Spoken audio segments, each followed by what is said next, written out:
कैसा है, क्या ये ज़रूरी है या नहीं, तो इसके बारे में आज हम डिस्कस करने वाले हैं, जिसमें हम पहले नंबर पर इदगाम का कायदा सीखेंगे और उसके बाद नून साकिन और तनवीन के बारे में भी बात करेंगे।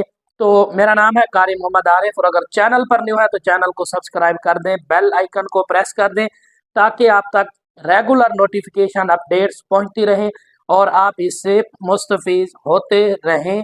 अगर आपको वीडियो पसंद आए तो वीडियो को आपने लाइक ज़रूर करना है। तो बिना टाइम वेस्ट किए चलते हैं आज के सबक की तरफ और सीखते हैं इदगाम कैसे करना है।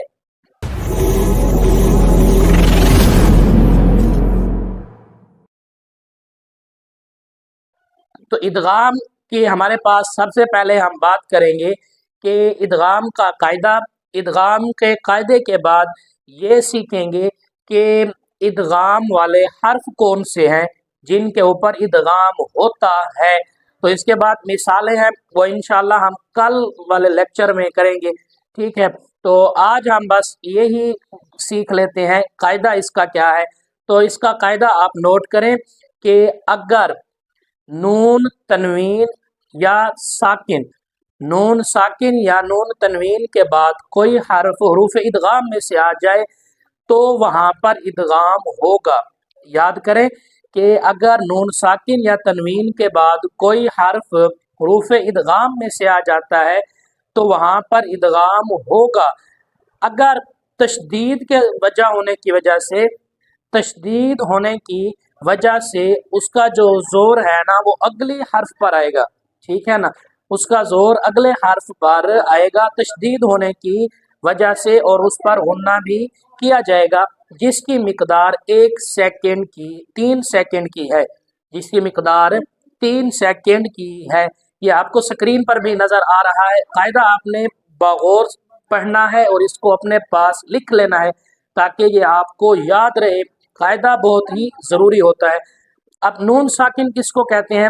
जिस नून के ऊपर ये दाल नुमा जज़्म की अलामत आ जाती है उसे साकिन कहा जाता है। और तशदीद किसे कहते हैं? यानी कि जिसके ऊपर शद की अलामत होती है उस हर्फ को तशदीद कहते हैं, ठीक है।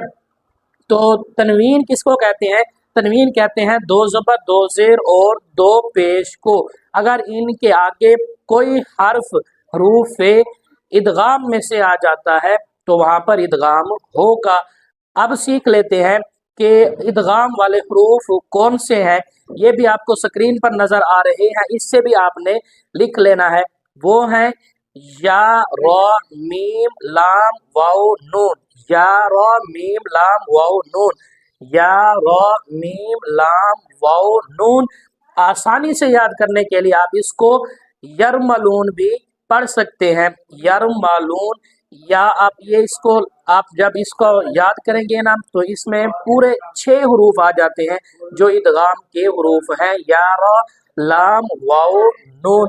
तो इसे आपने ज़रूर याद करना है। तो इनमें से 4 हरूफ ऐसे हैं जिनके ऊपर गुन्ना होता है, उसकी हम बात कल इंशाल्लाह करेंगे। इतना तक मेरे ख्याल से काफ़ी है। कल वाले लेक्चर में इंशाल्लाह मिलेंगे, तब तक के लिए आप अमन में रहें, हिफाजत में रहें। अस्सलामु अलैकुम वरहमतुल्लाहि वबरकातुहू।